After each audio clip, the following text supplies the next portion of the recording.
What's up, you guys? Welcome back to V.S.O.P Sports Radio, where we only drink the finest of V.S.O.P cognac. I'm your host, Ryan, and today we're going to be talking about Richard Sherman.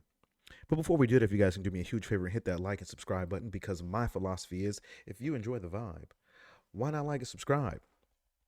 Now, let's get into it. Richard Sherman spent the weekend behind bars for driving under the influence in the state of Washington. Per reports, Richard told the Washington State police troopers that he had consumed two margaritas. While refusing to take the breathalyzer test, he did agree to voluntary tests, and the troopers saw signs that Sherman was under the influence. Now, DUIs, unfortunately, are something that happens every day, all day around this country.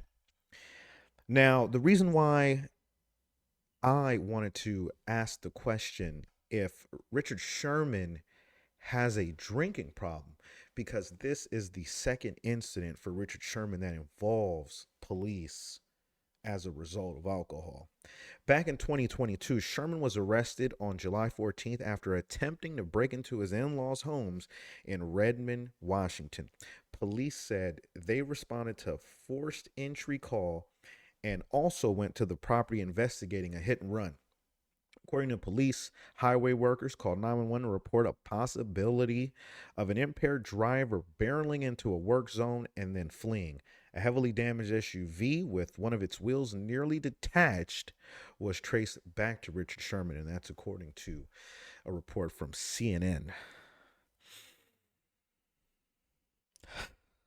Let me tell you,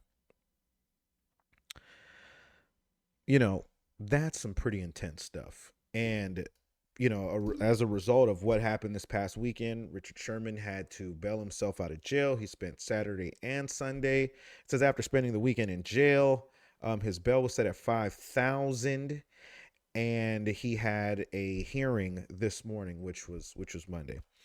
Now, I'm gonna say this: there's never any excuse for drinking and driving. We understand that. That's the reason why it's against the law. But we also understand that people do it every day. Some people, have a drink or two and they, go home. Some people have four or five and they go home.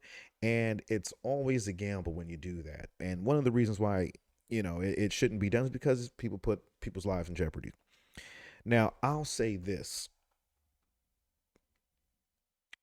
although there's never an excuse to drink and drive, a lot of people argue the fact that alternative measures of going out to a bar and whatnot is that it's very expensive to take an Uber, a Lyft, or even a taxi home. It's very expensive to do that.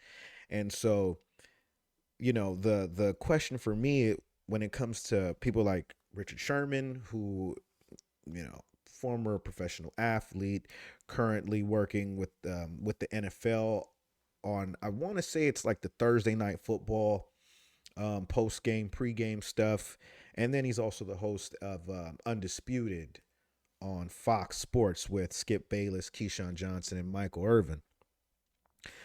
When it comes to people of that status, people with those resources, it makes you wonder why those that have the means to take alternative forms of transportation choose not to do so.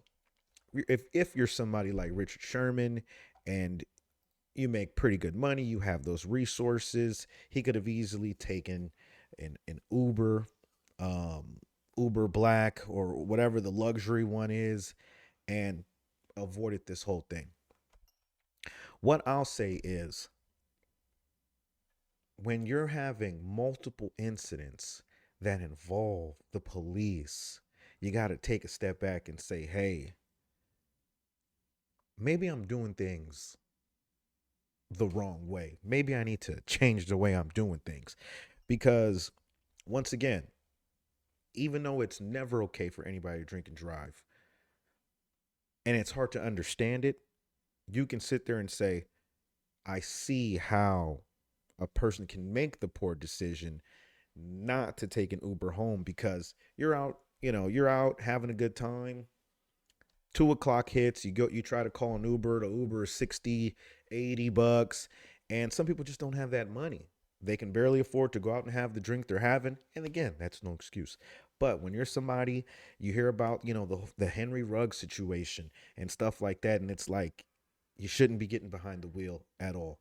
And so I'm curious to know what you guys think. Do you guys think Richard Sherman has a drinking problem?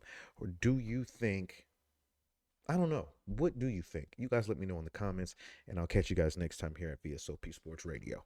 Peace.